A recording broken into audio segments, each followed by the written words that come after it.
ಶಾಲಾ ಆವರಣದಲ್ಲಿ ಗಂಧದ ಮರ ಕದ್ದೊಯ್ದ ಕಳ್ಳರು. ಮೈಸೂರು ಸಮೀಪದ ಸರ್ಕಾರಿ ಪ್ರೌಢಶಾಲಾ ಆವರಣದಲ್ಲಿದ್ದ ಗಂಧದ ಮರಗಳ ಮೇಲೆ ಕಳ್ಳರು ಕಣ್ಣಿಟ್ಟು ಕದ್ದೊಯ್ದ ಘಟನೆ ಗುಂಡ್ಲುಪೇಟೆ ತಾಲೂಕಿನ ಭೀಮನಬೀಡು ಗ್ರಾಮದ ಸರ್ಕಾರಿ ಪ್ರೌಢಶಾಲೆಯಲ್ಲಿ ನಡೆದಿದೆ. ಶುಕ್ರವಾರ ರಾತ್ರಿ ಘಟನೆ ನಡೆದಿದ್ದು, 2 ದಿನ ರಜೆ ಇದ್ದ ಹಿನ್ನೆಲೆ ಸೋಮವಾರ ಬೆಳಗ್ಗೆ ಕಳವು ಪ್ರಕರಣ ಬೆಳಕಿಗೆ ಬಂದಿದೆ.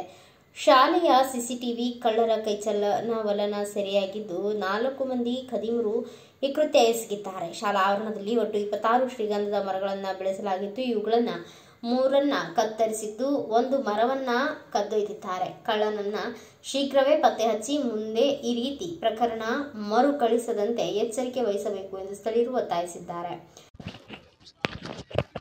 ಶುಕ್ರವಾರ ರಾತ್ರಿ 4 ಜನ ಗೊತ್ತಿರುವ ಹಾಗೆ ಸಿಸಿ ಕ್ಯಾಮ್ರಾದಲ್ಲಿ 4 ಜನ ಕಳ್ಳರು ಬಂದು 3 ಮರಗಳನ್ನು ಕಡಿದು 1 ಮರದಲ್ಲಿ ಹೆಚ್ಚು ಇದ್ದಂತಹ ಗಂಧದ ಅಂಶಗಳುಳ್ಳಂತಹ ಮರವನ್ನು ಕಟ್ ಮಾಡಿ ಹೊರಗಡೆ ಸಾಗಿಸ್ಕೊಂಡೋಗಿದ್ದಾರೆ.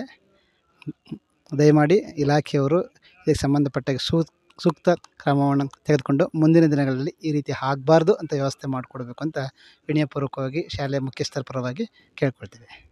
ಬ್ಯೂರೋ ರಿಪೋರ್ಟ್ ಆನಂದ್ ಕುಮಾರ್, ಭಾರತ ವೈಭವ news, ವಡಗೇರೆ. Thanks for watching. Read, discuss and debate with editor Dr. Yan Prashant Rao. Wanted reporters in print, digital and visual media for Bharat Vaibhav Daily Newspaper, BV News 5 Channel and BV Fast Web News from all the talukas of Karnataka, Goa and Maharashtra.